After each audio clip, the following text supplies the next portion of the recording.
ओम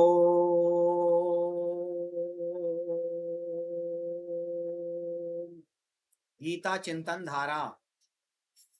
आज की चिंतन धारा की इस तरंग में हम भगवान के अति प्रिय भक्तों के गुण और लक्षणों का निरूपण करते हैं। ये भक्ति योग नामक द्वादश अध्याय में द्वादश अध्याय के समापन यानी उपसंहार में वर्णित हैं 12-13 से लेकर 12-20 तक इन लक्षणों का सार सार उद्धृत करते हैं। पहला श्लोक है 12-13। अद्वेष्टा सर्वभूतानां मैत्रः करुण एव च निर्ममो निरहंकारः सम दुख सुखा क्षमी। अद्वेष्टा सर्वभूतानां, समस्त प्राणियों से जो द्वेष न रखे, आमान नहीं, द्वेष्टा जो द्वेष न रखे, जो कदापि किसी भी प्राणी से, संसार के किसी भी प्राणी से द्वेष न रखे, और मैत्रः सबसे मित्रता का भाव रखे, और करुणा का भाव रखे। अगर कोई दुखी है तो दयाद्र हो जाए, करुणा की निर्जर धारा उसकी बह रही है, उसी प्रकार उस पर दयाद्र हो जाए, करुणा से परिप्लुत हो जाए। तो निर्ममो निरहंकारा, और ममता से रहित हो, उसको ममत्व नहीं, क्योंकि ममता ही बंधन की जड़ है, ममता ही मोह की जननी है, और मोह विषाद का जनक है, जो प्रथमाध्याय में हमने देख लिया अर्जुन की स्थिति। तो ममता रहित हो जाए, निर्ममो निरहंकार, और अहंकार रहित हो जाए। अपने आप को जो भी उपलब्धियां भगवान ने दी हैं किसी भी प्रकार की, उन उपलब्धियों का अभिमान न रखे, निरहंकार हो जाए। ये निर्ममो निरहंकार द्वितीय अध्याय में भी आया है।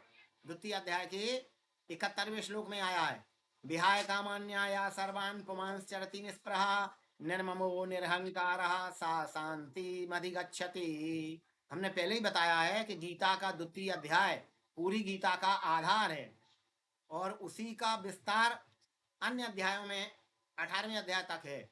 तो ये निर्ममो निरहंकार शब्द वहां भी आए हैं कि निर्मम हो जाए और निरहंकार हो जाए 2:71 में, और यहाँ भी आया वही निर्ममो निरहंकारा।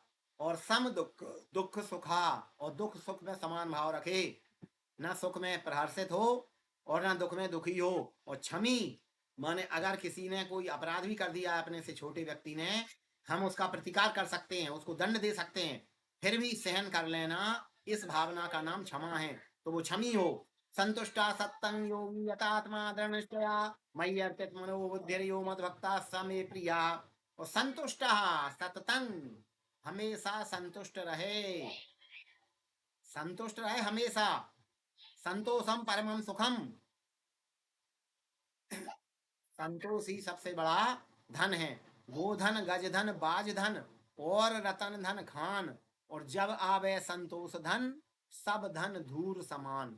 इसलिए संतुष्ट हो, जो भी स्थिति हो उस स्थिति में संतुष्ट रहे, ऐसा योगी कहलाता है वो। और यथात्मा, अपनी आत्मा में ही आत्मा राम रहे, आत्मा में ही तृप्त रहे, और दृढ़ निश्चयी हो, दृढ़ निश्चय अपने इष्ट के प्रति दृढ़ दृढ़ भावना रखे, एक निष्ठ होकर भगवान की भक्ति करे, और अपने इष्ट को मयि अर्पित मनो बुद्धिर, भगवान कहते हैं मुझको भी मन और बुद्धि का अर्पण कर दे, ऐसा भक्त मुझे अत्यंत प्रिय है। यस्मान्नो दुजते लोको लोकान्ने दुजते चया हर्षामर्ष भय द्वेगेर मुक्ता या सच में प्रिया अनपेक्षा सुचिर्दक्षा उदासीनो गतव्यतः सर्वारंभ परित्यागी यो मद्भक्ता समे प्रिया। ये 12वें अध्याय का 16वां श्लोक है। अनपेक्षा, अनपेक्षा, अन माने नहीं, अपेक्षा माने चाह, किसी से किसी प्रकार की अपेक्षा न रखे, किसी से भी किसी भी प्रकार की चाह न रखे, इच्छा न रहे, कोई डिजायर ना हो उसकी, कामनाओं का त्याग कर दे, वो विहाय कामान्य 2:71 से लिया है। अनपेक्षा, भगवान दूसरे शब्दों में कह रहे हैं किसी से कोई अपेक्षा न रखे। और शुचि, शुचि माने पवित्र हो। पवित्रता दो प्रकार की होती है, बाहरी पवित्रता और भीतरी पवित्रता, एक्सटर्नल प्योरिटी और इंटरनल प्योरिटी। तो बाह्य शुद्धि और आभ्यंतरिक शुद्धि भी कहते हैं इसको।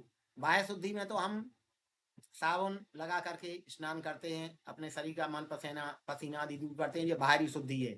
लेकिन अंतः शुद्धि सबसे महत्वपूर्ण है। हमारे अंतःकरण में राग द्वेष काम क्रोध लोभ मोह मद मात्सर्य आदि समस्त शत्रु विराजमान है, और जब भी मौका तमोगुण थोड़ा सा भी अधिक हुआ तो ये विवर्धित हो जाते हैं। इसलिए पवित्र भीतर से और बाहर से पवित्र रहे।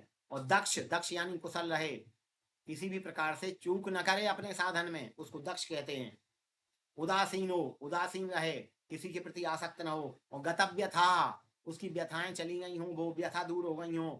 और समस्त संकल्पों का जिसने त्याग कर दिया हो, वह भक्त मुझे प्रिय है, ऐसा भगवान कहते हैं। संक्षेप में और भगवान कह रहे हैं, तुल्य निंदा स्तुतर मौनी संतुष्टो येन किंचित अनिकेता स्थिरमतर भक्तिमान में प्रियो न रहा। तुल्य निंदा स्तुतर, निंदा स्तुति में तुल्य रहे, सम रहे। मानस में भी लिखा है, निंदा स्तुति उभय सम, ममता मम पद कंज। मेरे चरणों में ममता हो और निंदा स्तुति में सम रहे। वही बात मानसकार ने लिखी है, वही भगवान ने यहाँ पहले ही कह दी। तुल्य निंदा स्तुति मौनी, निंदा स्तुति में सम रहे। और मौनी माने मौन रहे, अधिकांश अधिक न बोले।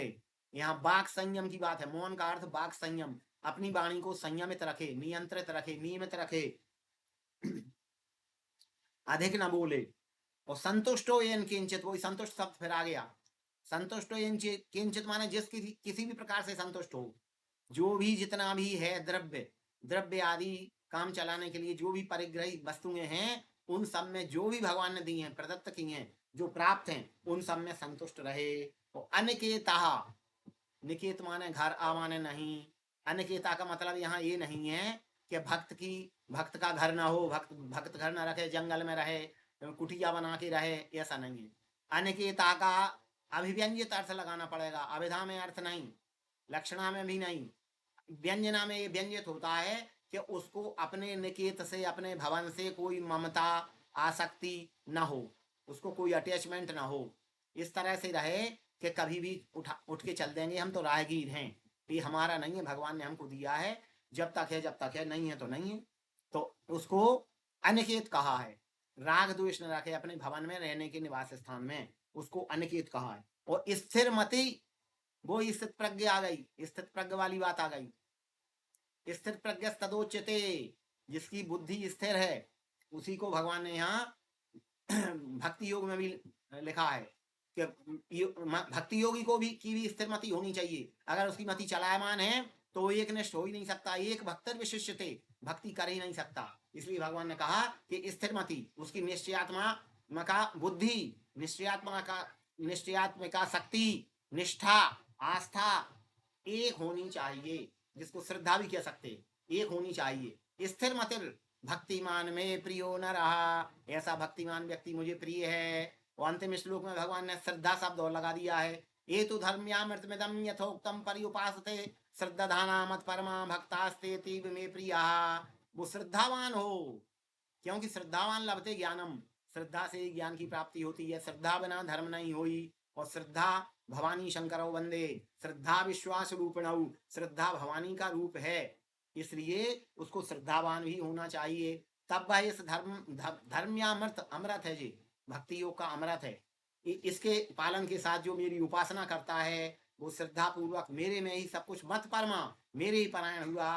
भक्तास्ते तीव में प्रिया, ऐसा भक्त मुझे अतीव प्रिय है। अब सार सार में अगर बात कहें तो भक्त को राग द्वेष से रहित होना चाहिए, निर्मम होना चाहिए, निरहंकार होना चाहिए, संतुष्ट होना चाहिए, अनपेक्ष होना चाहिए, स्थित प्रज्ञ होना चाहिए, स्थिरमति स्थित प्रज्ञ हो, अनिकेत हो। अनिकेत से तात्पर्य घर हो उसका, पर उसमें घर में आसक्ति न हो उसकी, वो अनिकेत। और एक निष्ठ, एक भक्त विशिष्य थे, एक निष्ठ हो। तो ऐसे जो भक्त होते हैं, भगवान ने कहा है भक्ति के रसामृत का श्रद्धा पूर्वक पान करने वाले, ऐसे समस्त भक्त मुझे अतीव प्रिय हैं।